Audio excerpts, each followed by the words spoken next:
ये आपका आज का संपादकीय पाठ है। और देखिए, संपादकीय पाठ आपको प्रारंभिक परीक्षा, मुख्य परीक्षा, इंटरव्यू हर जगह मदद पहुंचाते हैं। यहाँ से एक सामान्य जानकारी भी आप लोगों को मिलती है। भारतीय कृषि का अमृतकाल। और अभी आप देखते हैं कि इस बार शिवराज सिंह चौहान कृषि मंत्री बने हुए हैं, तो उनके अपने विचार हैं। इन विचारों को आप लोग जरूर देखिए। अब आप देखते हैं कि अपनी सरकार की वो उपलब्धियां बताएंगे। मैं आप लोगों से यही कहता हूं कि एक आप लोगों को स्मार्ट गिरी दिखानी है।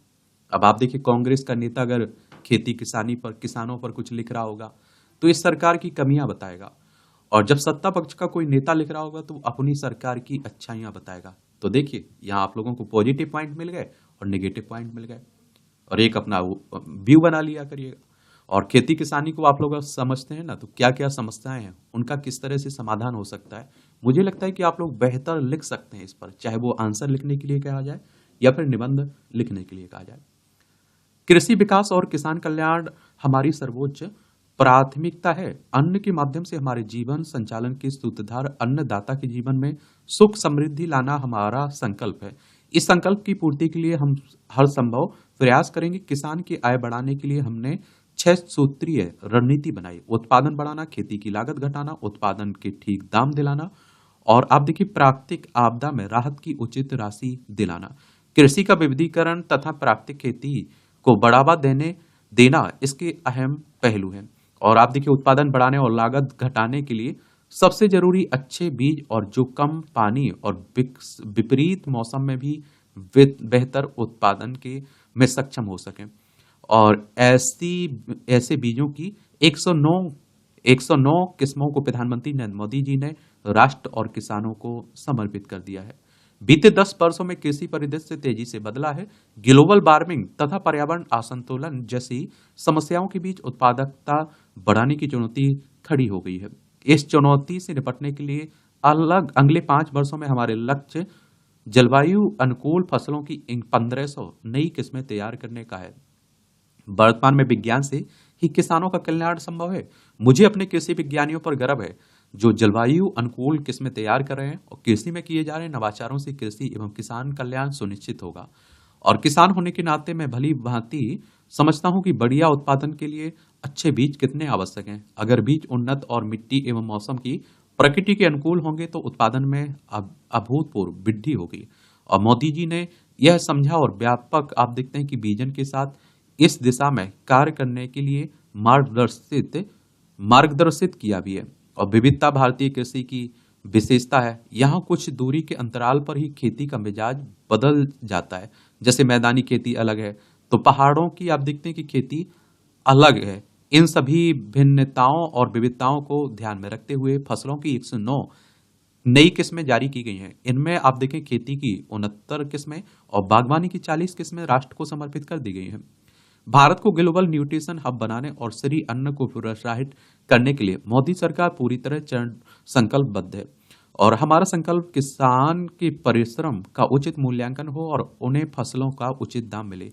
इसके लिए हम न्यूनतम समर्थन मूल्य पर खरीद कर रहे हैं। किसानों की आय बढ़ाना हमारी प्राथमिकता में है, और उत्पादन बढ़ाने के साथ साथ भारत की चिंता भी रही है कि मानव शरीर और मिट्टी के स्वास्थ्य के लिए सुरक्षित उत्पादन हो। आज भारत नई हरित क्रांति का साक्षी बन रहा है। हमारे अन्नदाता, ऊर्जादाता तथा ईंधन दाता भी बन रहे हैं। पशुपालन, मधुमक्खी पालन, औषधीय खेती, फूल फलों की खेती सहित अन्य संबंधित क्षेत्रों को सशक्त बनाया जा रहा है। पूर्ववर्ती सरकारों की प्राथमिकताओं में कृषि और किसान रहे ही नहीं है, जबकि मोदी जी ने के नेतृत्व में कृषि क्षेत्र में अभी अभूतपूर्व प्रगति हुई। वर्ष 2013-14 में कृषि मंत्रालय का बजट 27,663 करोड़ रुपए था, जो 2024-25 में बढ़कर 1,32,470 करोड़ रुपए हो गया है। यह बजट सिर्फ कृषि विभाग का है। कृषि से संबंधित क्षेत्रों फर्टिलाइजर सब्सिडी के लिए अलग बजट है। मोदी सरकार किसानों को यूरिया, डीएपी सस्ती दरों पर उपलब्ध करा रही है। यूरिया पर सरकार किसानों को करीब 2100 रुपए सब्सिडी, जबकि डीएपी के बैग पर आप देखिए 1,083 रुपए का सब्सिडी दी जा रही है। प्रधानमंत्री किसान सम्मान निधि से किसान स्वावलंबी और सशक्त हुआ है। फसलों के नुकसान पर भी फसल बीमा योजना किसानों के लिए एक सुरक्षा कवच है। मोदी सरकार में किसानों को सशक्त बनाने के लिए बीज से लेकर बाजार तक हर वह फैसला लिया है जो किसानों के लिए खेती को और आसान बनाए। और उनकी मुश्किलें कम करे और मुनाफा बढ़ाए। इसी कड़ी में 1 लाख करोड़ रुपए की एग्री इंफ्रा फंड के जरिए कृषि से बुनियादी ढांचा विकसित किया जा रहा है। पूरे देश में 700 से अधिक कृषि विज्ञान केंद्र किसान और विज्ञान को जोड़ रहे हैं। नमो ड्रोन दीदी योजना के जरिए टेक्नोलॉजी से दूर दराज की हमारी माताओं बहनों को भी जोड़ा जा रहा है। कृषि सखियों को प्रशिक्षण देने के पहले चरण में अब तक आप देखिए 35,000 कृषि सखियों को प्रशिक्षित किया जा रहा है चुका है। मोदी जी का विजन आप देखेंगे कि भारत कृषि में आत्मनिर्भर बने और इस दिशा में भी रणनीति बनाकर कार्य किया जा रहा है। अगले 5 वर्षों में हम देखेंगे कि 18,000 करोड़ रुपए की लागत से 100 निर्यात केंद्रित बागवानी क्लस्टर बनाए जाएंगे। किसानों के लिए मंडी तक पहुंच बेहतर बनाने के लिए 1500 से अधिक मंडियों का एकीकरण किया जाएगा। साथ ही 6800 करोड़ रुपए की लागत से तिलहन मिशन की शुरुआत कर रहे हैं। सब्जी उत्पादन क्लस्टर बनाने की भी तैयारी हो रही है। इससे छोटे किसानों को सब्जियां, फल, अन्न उपज के लिए नए बाजार और बेहतर दाम मिलेंगे। सरकार ने यह संकल्प भी लिया है कि दलहन फसलों में तुअर, उड़द, मसूर की पूरी खरीद एमएसपी पर की जाएगी। यजुर्वेद में उल्लिखित अन्नान पते नमा क्षेत्रान पते नमा, ये अर्थात अन्न के स्वामी और खेतों के स्वामी अन्नदाताओं को नमन है। कृषि फरासे में भी उल्लेख है, अन्न ही प्राण है और अन्न ही बल है एवं अन्न ही समस्त प्रयोजनों का साधन है। किसान किसान ये आप देखिए किसानों को प्रमाण है, इसमें आप देखेंगे किसानों के बिना देश का अस्तित्व ही अधूरा है। और आप देखिए इसलिए हमारे प्राचीन शास्त्रों में ही किसानों को प्रणाम किया गया है। और कृषि भारतीय अर्थव्यवस्था की रीढ़ है और किसान उसकी आत्मा है। और हमारे लिए किसान की सेवा भगवान की पूजा है। आज प्रधानमंत्री दीर्घकालिक विजन तथा सर्वांगीण समावेशी और समग्र विकास वाली सोच के साथ भारत एवं भारतीय कृषि निरंतर आगे बढ़ रही है। मुझे पूरा विश्वास है कि हमारे किसान भाई बहन आजादी के अमृत काल में आत्मनिर्भर भी बनेंगे, समृद्ध संपन्न होने के साथ साथ देश के अन्न भंडार भरते रहेंगे। लेखक केंद्र सरकार में कृषि एवं किसान कल्याण और ग्रामीण विकास मंत्री हैं शिवराज सिंह चौहान साहब के द्वारा ये लिखा गया है। यहाँ किसान सम्मान निधि की इन्होंने बात की है, इसके बारे में भी याद रखिएगा। ये आप देखते हैं कि 6,000 रुपये मिलते हैं ना, उसी की बात हो रही है। Ministry agriculture and farmers welfare के द्वारा दिए जाते हैं जो 6,000 2,000 रुपए की किस्त आती है ना, उसी की बात हो रही है। ये भी याद रखिएगा आप लोग, सोच के देखिए। यहाँ 2022 तक किसानों की आय दोगुनी करने की बात की गई थी, उसका शिवराज सिंह चौहान जी के द्वारा उल्लेख नहीं किया गया। उन्होंने एमएसपी की बात की है, लेकिन एमएसपी कितने किसानों को मिलता है, कितने % किसानों को मिलता है, इस समस्या के बारे में उन्होंने नहीं बताया। किसानों की और कौन कौन सी समस्याएं हैं, उन्हें जो योजनाएं बना रहे हैं उसका प्रभाव जमीनी स्तर पर कितना लागू हो रहा है, इसकी उन्होंने बात नहीं की है। तो मैं इसीलिए तो कहता हूं कि देखिए जो आर्टिकल अपनी सरकार के जो लिख रहा है नेता, उस सरकार का नेता, तो वो अपनी पक्ष कमियां थोड़ी बताएगा, नॉर्मल सी बात है।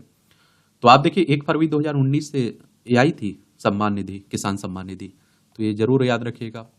और मुझे लगता है कुछ कॉमन सेंस आप लोग भी रखा करिएगा। और मुझे लगता है कि हम खेती किसानी से जुड़े हुए हैं, हम देख रहे हैं, तो हमें मालूम भी रहता है कि किसानों की कौन कौन सी समस्याएं हैं, कहाँ क्या परेशानी है, कैसे समाधान हो सकता है, सरकार की तरफ से क्या अच्छे कदम उठाए जा रहे हैं, उन सबका उल्लेख कर दिया करिएगा।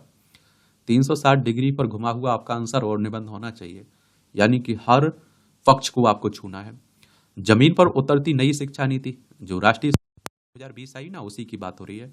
राष्ट्रीय शिक्षा नीति 2020 के लागू होने के बाद उसके क्रियान्वयन पर शिक्षा मंत्रालय, विश्वविद्यालय अनुदान आयोग, राष्ट्रीय शैक्षणिक अनुसंधान एवं प्रशिक्षण परिषद एनसीईआरटी तथा शिक्षा से जुड़ी अन्य संस्थाएं लगातार काम कर रही हैं। इस प्रक्रिया में सबसे बड़ी चुनौती है कि इस नई शिक्षा नीति को के आत्मा को कैसे ज्ञान सर्जन एवं शिक्षण में उतारा जाए।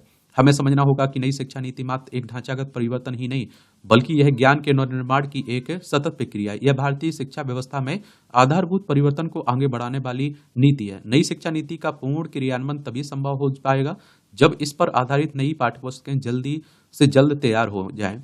और देखा जाए तो नई शिक्षा नीति के दर्शन एवं आत्मा में आजादी के बाद बनी अनेक राष्ट्रीय शिक्षा नीतियों की निरंतरता दिखाई पड़ती है। और आप देखिए इसमें राधा कृष्णन कमेटी और डीएस कोठारी कमेटी तथा शिक्षा क्षेत्र में हुए अन्य विमर्शों की छवियां भी दिखाई पड़ती हैं। इसमें अपनी जमीन, अपनी मातृभाषा, अपनी अस्मिता और एवं राष्ट्रीयता की छवियां दिखाई हैं और उनकी ध्वनियां भी सुनाई पड़ती हैं। यह आप देखिए जानना खुद सुखद है कि राष्ट्रीय शिक्षा नीति 2020 के तहत एनसीईआरटी पाठ्यपुस्तक निर्माण के कार्य में लगी है। ये पाठ्यपुस्तक छपकर आनी भी शुरू हो गई है।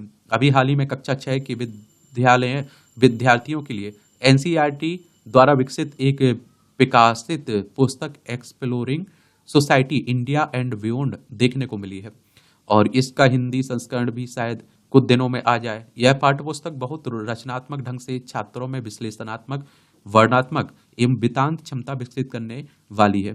सामाजिक ज्ञान को अपने आसपास के उदाहरणों से सरल भाषा में छात्रों में आप देखिए प्रवाहित करने का बहुत सुंदर प्रयास करती दिखती है। विद्यार्थियों में आप देखिए सामाजिक विज्ञान की चेतना जगाने की यह प्रक्रिया बहुत ही रोचक दिखाई पड़ती है। इसके अलावा आप देखते हैं कि इस पाठ्य पुस्तक में अनेक प्रेरणादायक उद्धरणों एवं रचनात्मक अभ्यासों को अत्यंत तारतम्यता से प्रस्तुत किया गया है, और इसमें आप देखिए ऐसे ऐसे चित्र दिए गए हैं जो किशोर मन को गहराई से छूते हैं। इस प्रकार से छात्रों में सामाजिक विज्ञान से जुड़े ज्ञान को प्रवाहित करने की कोशिश की गई है। साथ ही छात्रों को महत्वपूर्ण तथ्यों तथा और विश्लेषणों की ओर आकर्षित ढंग से बार बार ध्यान दिलाने की कोशिश की गई है। भारतीय समाज की विविधता में एकता का भाव इस पाठ्य पुस्तक की एक विशेषता है, और इसमें देश की इस विविधता को बनाए रखने पर खासा जोर दिया गया।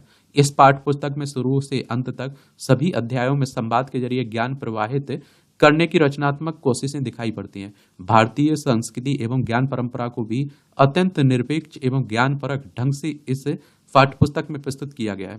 इसे पढ़ते हुए सामाजिक विज्ञान के क्षेत्र में एक में अनेक रचने का भाव दिखाई पड़ता है। यह जानना रोचक है कि इस पाठ्यपुस्तक की शुरुआत भारतीय संविधान के मुख्य तत्वों से होती है। यह पाठ्यपुस्तक छात्रों में भारतीय संविधान की मूल आत्मा को प्रवाहित करने का सफल प्रयास करती दिखती है, और अत्यंत सरल ढंग से इस पाठ्यपुस्तक में 2 पृष्ठों में संविधान में बताए गए मौलिक अधिकारों एवं मौलिक कर्तव्यों को प्रस्तुत किया गया है। गवर्नेंस एवं डेमोक्रेसी नामक पाठ में यह आप देखेंगे कि जमीन से जुड़ी अनेक केस स्टडी, प्रेरक व्यक्तित्व एवं घटनाओं के उदाहरण प्रस्तुत किए गए हैं।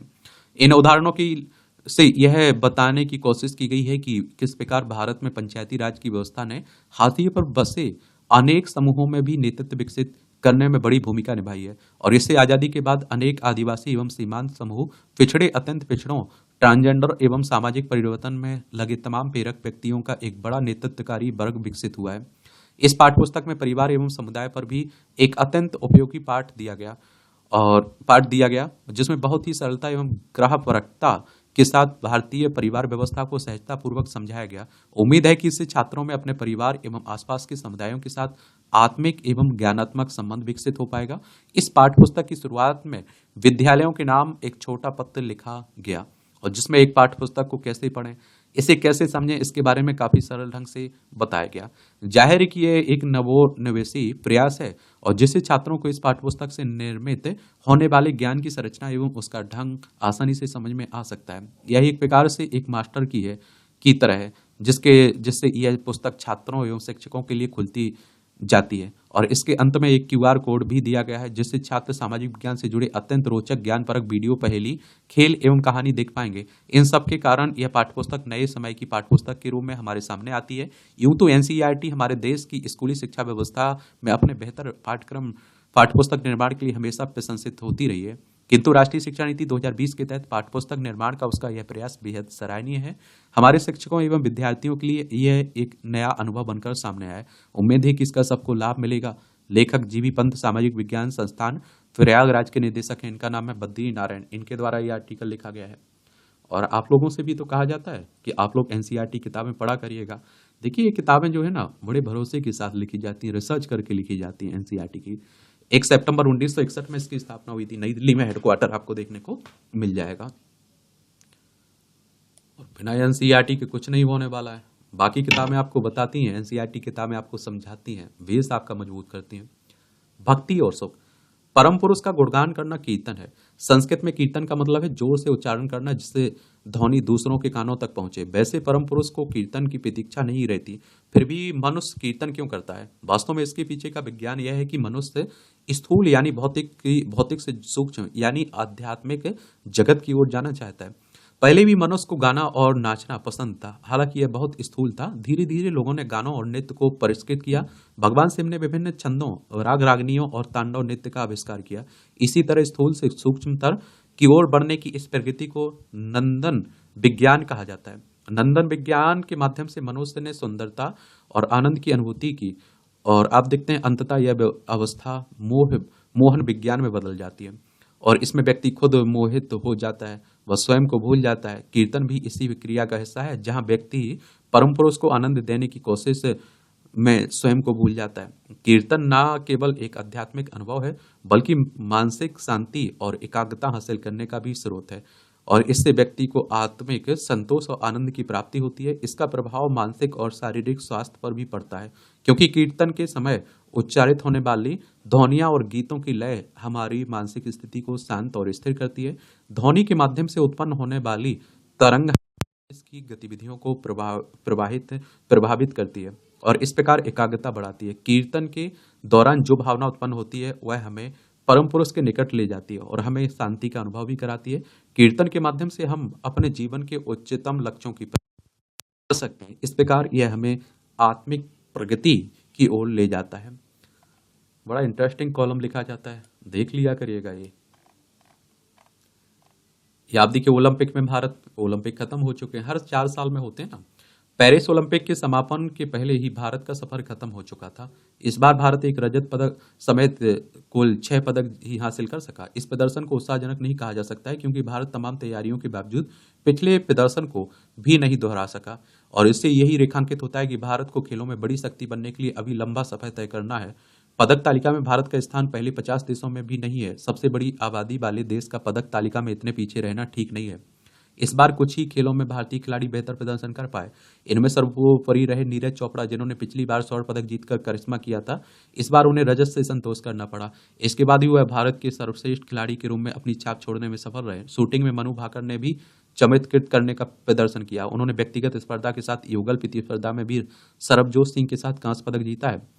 और आप देखते हैं क्या जीता है, कांस्य पदक जीता है। और शूटिंग में ही ऐसा ही प्रदर्शन स्वप्निल कुसाले ने भी किया है। कुश्ती में अमन सहरावत के कांस्य पदक के रूप में 1 पदक मिला है। विनेश फोगाट से बहुत उम्मीदें थी, लेकिन भाग्य ने उनका साथ नहीं दिया। पदकों की संख्या कम रह जाने का एक कारण यह भी रहा कि लक्ष्य सेन, अर्जुन बबूटा समेत कई खिलाड़ी चौथे स्थान से आगे नहीं जा सके।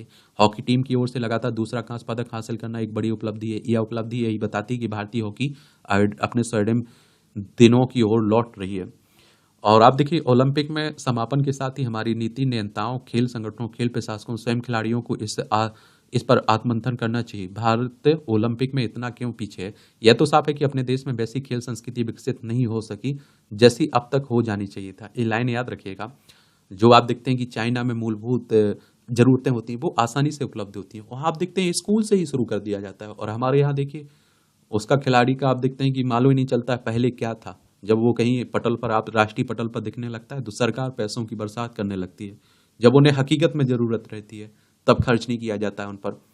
चूंकि खेल संस्कृति का सही तरह विकास नहीं हो सका, इसलिए विभिन्न खेलों में प्रतिभाओं की तलाश और उनकी समुचित प्रशिक्षण नहीं हो पाता है। इस काम में सरकारी विद्यालय भी पीछे हैं और निजी स्कूल भी। विभिन्न खेल संगठन भी खेल प्रतिभाओं को तलाशने और उन्हें निखारने का काम नहीं कर पाते। एक समस्या यह भी है कि खिलाड़ियों को बेहतर प्रदर्शन करने के साथ अपने करियर की भी चिंता करनी पड़ती है, और इसकी भी अनदेखी नहीं की जा सकती। केंद्र सरकार के साथ कुछ ही राज्य सरकारें खेलों को बढ़ावा देने के लिए तत्पर हैं। खेलों खिलाड़ियों का विकास कैसे हो, इसकी चीन समेत अन्य देशों से भी ले जानी चाहिए। अब जब भारत दुनिया की 5वीं सबसे बड़ी अर्थव्यवस्था बन गया है और आर्थिक विकास खेलों के विकास में सहायक होता है, तब फिर भारत को ओलंपिक की पदक तालिका में पहले 20 स्थानों में तो अपनी जगह बनानी ही चाहिए। और मैंने आप लोगों से कहा ना कि आजकल खेल में भी बहुत अच्छा कैरियर बनाया जा सकता है, और मैं तो कहता हूँ बच्चों का अगर इंटरेस्ट है, दिलचस्पी है, तो उन्हें जाना चाहिए और भेजना भी चाहिए। कड़ी कार्रवाई जरूरी है। पंजाब नेशनल हाईवे प्रोजेक्ट को लेकर जिस तरह की चेतावनी केंद्र सरकार की ओर से दी गई, उसे देखते हुए राज्य सरकार और पुलिस प्रशासन के अधिकारियों को तत्काल कदम उठाना चाहिए। और आप देखते हैं कि प्रोजेक्ट के निर्माण में लगे स्टाफ से मारपीट और जान से मारने की धमकी देना गंभीर मामला है। ऐसे मामलों में स्थानीय पुलिस को शिकायत करने के बाद भी समुचित कार्रवाई न होना हैरानीजनक है। यह जांच का विषय है। जालंधर एवं लुधियाना में जब शिकायत की गई तो पुलिस ने कोई कार्रवाई नहीं की, चाहे जमीन अधिग्रहण का मामला हो या फिर कानून व्यवस्था का। यदि केंद्र की ओर से प्रोजेक्ट को रद्द कर दिया जाता है तो इससे नुकसान पंजाब का ही ज्यादा होगा। खास करके दिल्ली अमृतसर कटरा एक्सप्रेसवे तो बहुत ही महत्वाकांक्षी प्रोजेक्ट है, और इसके पूरा होने के बाद पंजाब से जम्मू कश्मीर दिल्ली जाने में लगने वाला समय काफी कम हो जाएगा। इस प्रोजेक्ट से पंजाब के व्यापार एवं कारोबार में भी सकारात्मक असर देखने को मिलेगा। निवेश की संभावना भी बढ़ेगी, जिसकी राज्य को बहुत आवश्यकता है। पंजाब पर 3 लाख करोड़ रुपए से ज्यादा का कर्ज है और 20,000 करोड़ रुपए से रुपए केवल ब्याज देना पड़ रहा है। निवेश ज्यादा आएगा तो राज्य की आर्थिक स्थिति सुधरेगी। निवेश तभी आएगा जब कानून व्यवस्था बेहतर होगी और हाईवे निर्माण में लगे स्टाफ को जिन लोगों ने भी धमकी दी है उनके खिलाफ कार्रवाई भी होनी चाहिए। पहले आपको मालूम होगा कि संपत्ति का अधिकार मौलिक अधिकार हुआ करता था। 44वें संविधान संशोधन 1978 में से हटाकर क्या कर दिया गया था, कानूनी अधिकार बना दिया गया था। क्योंकि इस तरह की समस्या पहले भी देखने को मिलती थी। किसी की भी जमीन अधिग्रहण करते थे वो कोर्ट चला जाता था। ये पंजाब है, चंडीगढ़ इसकी राजधानी देखने को मिलेगी। अंतर्राष्ट्रीय सीमा पाकिस्तान से लगती है। विधानसभा में 117 सीटें हैं, राज्यसभा में 7 सीटें हैं, लोकसभा में 13 सीटें हैं। 50,362 वर्ग किलोमीटर में फैला हुआ है। भगवंत मान यहाँ के चीफ मिनिस्टर हैं। गुलाब चंद कटारिया यहाँ के राज्यपाल हैं। राजस्थान, हरियाणा, हिमाचल प्रदेश, जम्मू कश्मीर से इसकी सीमा लगती है। हाँ भैया, दोनों के 2100 बता रहा है ना? दोनों की नहीं, बड़ी वाली तो उसकी है 3500। नहीं नहीं, सिंगल मैंने बैठने और हाँ टेबल हाँ रखने दोनों को बता रहा है। हाँ हाँ, अकेली टेबल की। बैठने वाले का नहीं? हाँ हाँ, बैठने वाले का नहीं। बैठने वाले के लिए कुर्सी अलग से लेना पड़ेगा। वो तो हाँ ऐसे ही लेने पड़ेंगी जैसी अभी डली है अभी। ज्यादा नहीं बता रहा है तो सिंपल सिंपल दे रहा है। हाँ सिंपल नहीं दे रहा है ये। नहीं, वो बना के देगा। वो तो उसने बताया ऐसा, वो बगल में पार्ट नहीं रहता है, हाँ, वो पार्ट लगा के देगा। अच्छा लगा के देगा। हाँ उसको भी बड़ा वाला टेबल टेबल ही देता है 3500 में और सिंगल 2100 में दे रहा है, यही ना? हाँ हाँ और बाकी कुर्सी अपने को रखना हाँ, बिल्कुल सीधे अलग से लेना पड़ता। पड़ेगा। ठीक ही है वो तो कम नहीं करेगा। 2,000 बोल देगा। हाँ बहुत ज्यादा हो रहा है यार। हाँ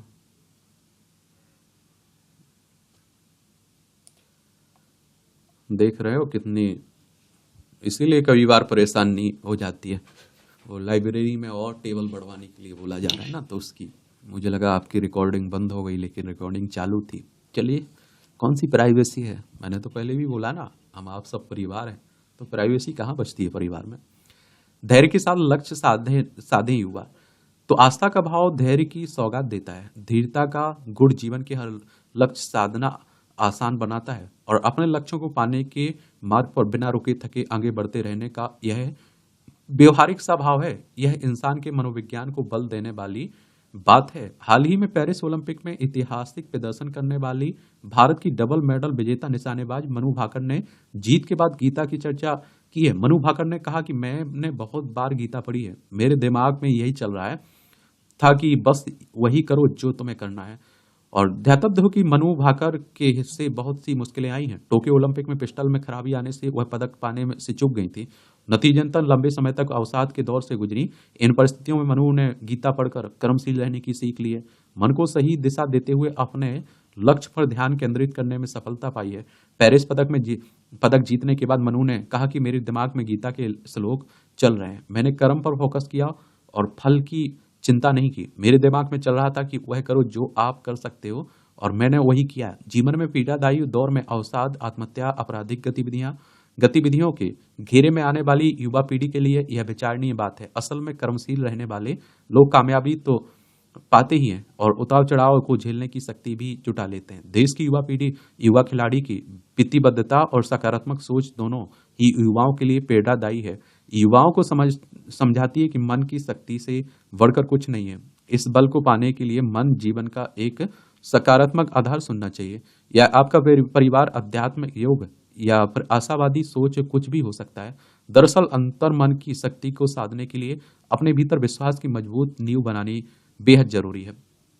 दरअसल आप देखिए, असफलता के दौर में बहुत से युवा जीवन से ही हार मान लेते हैं, अवसाद के घेरे में आ जाते हैं। यही वजह है कि सही जीवन शैली और सार्थक प्रयास कामयाबी ही नहीं, नाकामयाबी के समय भी आवश्यक है। और गीता में अनुशासन और स्वयं नियंत्रण के महत्व को बहुत सहज ढंग से समझाया गया है। इतना ही नहीं, जीवन के कई मोर्चों पर संयम, संतुलन और प्रबंधन की शिक्षा भी शामिल है। भटकाव भरे इस दौर में वाकई युवाओं को संयमित जीवन शैली अपनाने की जरूरत है। हर हाल में सकारात्मक बने रहने की दरकार है। संयम, समर्पण और निष्ठा से कर्मरत रहने का सोच संसारिक सफलता की राह दिखाने वाली तो है ही, आध्यात्मिक उन्नति से भी जुड़ा है। अब लेखिका स्वतंत्र टिप्पणीकार है, इनके द्वारा लिखा गया है। और मैं आप लोगों से कहता हूँ कि देखिए जो काम कर रहे हैं एक बार अच्छे से करिए, अपना 100% दीजिए, कोई कमी नहीं नहीं रहने दीजिए, झोंक दीजिए अपने आप को।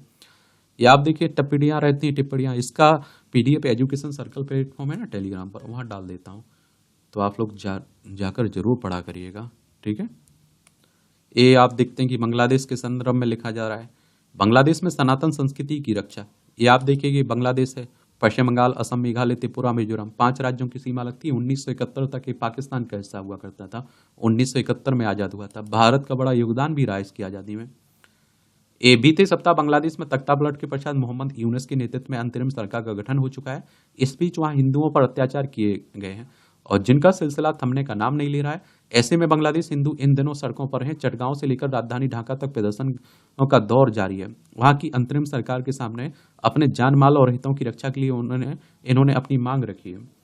और आप देखते हैं कि बांग्लादेश में हिंदू समुदाय और सनातन संस्कृति की रक्षा आज एक बड़ी चुनौती है, जिससे निपटने के लिए हर संभव उपाय किए जाने चाहिए। भारत को भी ध्यान देना चाहिए, पलायन का शरणार्थी बनने पर विवश ना हो हिंदू। और जब भी आप देखते हैं कि हमारे पड़ोसी पाकिस्तान हो, अफगानिस्तान हो या बांग्लादेश हो, या कोई भी समस्या होती है, यहाँ से लोग पलायन करने को मजबूर हो जाते हैं, तो उन्हीं की बातें हो रही हैं।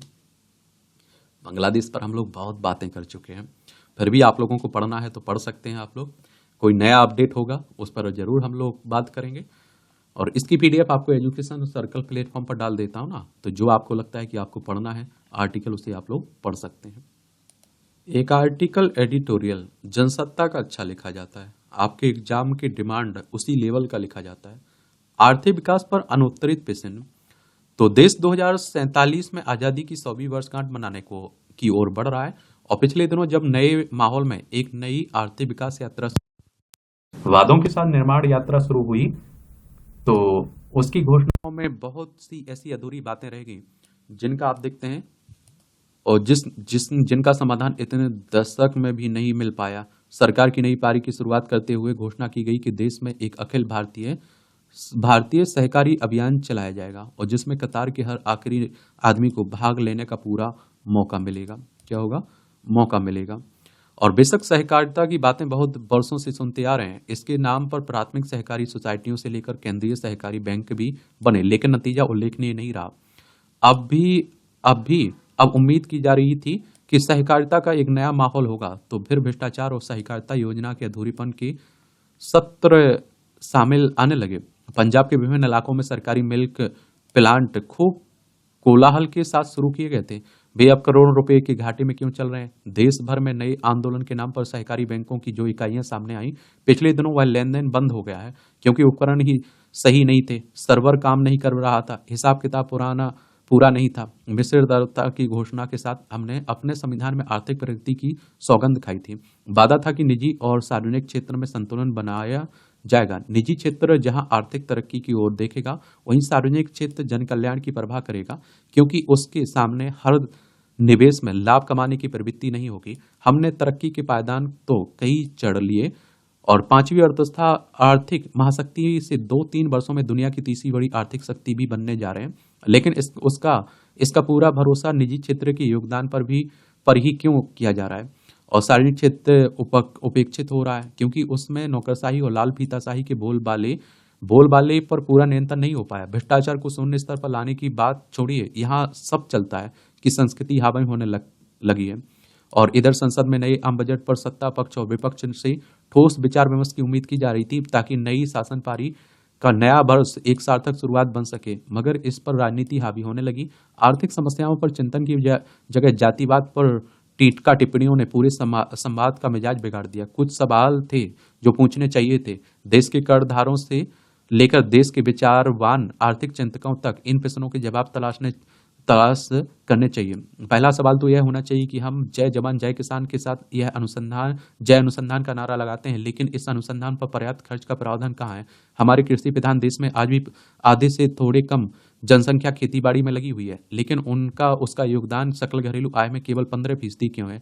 भारत के वित्तीय कर्णधारों ने भी कहा कि भारत का विकास करना है तो कृषि में उत्पादकता और वक्त के मुताबिक बदलाव की अनुकूलता बढ़नी चाहिए। आज भी खेतीबाड़ी होती है, लेकिन ग्रामीण व्यवस्था में उनके अंतिम उत्पाद बनाने के छोटे कारखाने क्यों नहीं उभर सके? ये उभर आते हैं तो लोगों को रोजगार मिलता। इस युवा देश की आधी जनसंख्या तो काम तलाशते युवा की है। उन्हें अपनी ग्रामीण जड़ों के माहौल में काम नहीं मिलता है, वे समुद्र पार अपने लिए रोजगार तलाशने पर मजबूर होते हैं। या फिर आप देखेंगे फिर सरकारी अनुकंपा यानी रेवड़ियां बांटने की घोषणाओं का इंतजार करते हैं, क्यों बड़े पैमाने पर ग्रामीण समाज में शोध कार्य शुरू नहीं नहीं किए हैं। और अब देखते हैं कि नया आम बजट आया, लेकिन किसी शोध की राशि बढ़ी नहीं है। आंकड़ों के मुताबिक कृषि विकास पर पिछले दर वर्ष 4.7% थी, इस वर्ष घटकर 1.4% रहेगी। यहाँ शोध राशि और कृषि जीडीपी का अनुपात बढ़ना चाहिए था, लेकिन 2008-9 में जो अनुपात 0.75% था, वह 2022-23 में घटकर 0.43% रह गया। कृषि अर्थशास्त्री तो समझाते रहे, शोध बढ़ाओ, 1 रुपये से 10 रुपये प्राप्त होंगे, पर्यावरण अनुकूल बीज लाओ, नई सिंचाई और बिजाई तकनीकों पर काम करो, लेकिन वह नहीं हुआ। 50% आबादी तक भी खेतीबाड़ी भी लगी है और उत्पादकता दुनिया में औसत से काफी कम है। क्या इसकी चर्चा संसद या नीति आयोग के मंच पर नहीं होनी चाहिए थी? नीति आयोग योजना आयोग को प्रतिस्थापित करके आया था ना 2015 में, उसकी बात हो रही। दुर्भाग्य से नीति आयोग की बैठक राज्यों को धनराशि के आवंटन के नाम पर राजनीति का शिकार हो गई और संसद में तो इस सवाल को सही ढंग से उठाया ही नहीं गया, सिवाय इस बात के कि दो चहेते राज्यों को धन आवंटन कर दिया, शेष रीते हाथ रह गए। सत्ता पक्ष की ओर से इस वावेले को बार बार रद्द किया गया। क्या कारण है कि संसद में जो बहस बहुत ठोस और सार्थक होनी चाहिए थी, उनमें महंगाई पर नियंत्रण और नौकरी के लिए नई रोजगार नीति की घोषणा नहीं हुई है। जहां तक महंगाई का नियंत्रण संबंध है, तो इस समय देश की मौद्रिक नीति इस दोहराए पर ठिठकी हुई है। क्या उसे कीमत नियंत्रण उपायों का, ये आप देखते हैं कि उपायों का सहारा लेते हुए अपनी मौजूदा नीति पर ही ठहरते रहना चाहिए, या फिर देश से विकास की नीति का विकल्प बनाकर अपनी साख नीति को उदार बनाकर देश की आर्थिक विकास को बढ़ावा देना चाहिए। बार बार कहा जाता है कि विश्व महामंदी का सामना कर रहा है। भारत ने बाहुबली आर्थिक रूप से संपन्न देशों की विकास दर को पछाड़ दिया, लेकिन हम कुछ बातों का पूरी तरह से ध्यान क्यों नहीं कर पा रहे हैं? महंगाई पर नियंत्रण हम नहीं कर पा रहे हैं। हमने महंगाई के सूचकांकों की परिभाषा को अपनी सुविधा अनुसार बदल दिया। महंगाई के सूचकांकों की नई रपट अब खाद्य वस्तुओं की कीमतों को उपेक्षित करके घोषित हो रही है, क्योंकि लक्ष्य यही है कि किसी प्रकार कीमत की खुदरा दर को सुरक्षित 4% तक लाया जाए। मगर एक बड़े सत्र की चर्चा क्यों नहीं हुई? पिछले दिनों में थोक कीमत की दर जो 0 से नीचे चली गई थी, वह अचानक 0 को पार करके ऊपर आ गई। खाद्य वस्तुओं की कीमतों में वृद्धि मौसम के तेवर के बदलने से कुलांचे भरकर आम आदमी की जिंदगी को दुर्भर क्यों करती है? उससे भी बड़ी बात है कि जब थोक कीमतों के सूचकांक गिरावट दिखा रहे हैं, तो परचून कीमत सूचकांक उनका अनुसरण नहीं करते हैं। उनका विरोध तेवर क्यों बना रहता है? क्या इसका कारण खुदरा व्यापारियों पर कमी के मनोविज्ञान का सहारा लेकर चोर बाजारी करना है? अगर चोर बाजारी है, तो उस पर नियंत्रण करने के लिए क्या कदम उठाए चाहिए, इनकी चिंता तो होनी चाहिए। इसके अलावा विदेशी निवेश को आकर्षित करने के लिए कर रियायतों और छूटों की घोषणा हो जाती है, लेकिन घरेलू बचत और मध्यवर्गीय बचत को प्रोत्साहन देने के लिए कुछ नजर आने वाले कदम क्यों नहीं उठाए जाते हैं? क्यों ऐसी बचतों पर कर बढ़ता हुआ नजर आता है, चाहे वह मामूली रूप से ही क्यों ना हो? यह आधा अधूरा चिंतन देश के आर्थिक विकास की एक उदीयमान और संपूर्ण तस्वीर पेश नहीं करता है। इसकी चिंता देश के विचारवान लोगों को करनी चाहिए। अब आप देखिए, एक कमियां आप लोगों को ये जो समस्याएं बताई हुई हैं, ये कोई सत्ता पक्ष का नेता थोड़ी कहेगा, सुरेश सेठ के द्वारा ये आर्टिकल लिखा गया है। तो इस तरह से आप देखेंगे कि आज के संपादकीय पाठ की कहानी खत्म होती है। आप लोग पढ़ते रहिए, एंजॉय करते रहिए। आपका कोई सवाल हो मेरे लिए, सुझाव हो, तो जरूर आप लोग बता सकते हैं। मेरी तरफ से शुभकामनाएं, ईमानदारी से मेहनत करिए। धन्यवाद।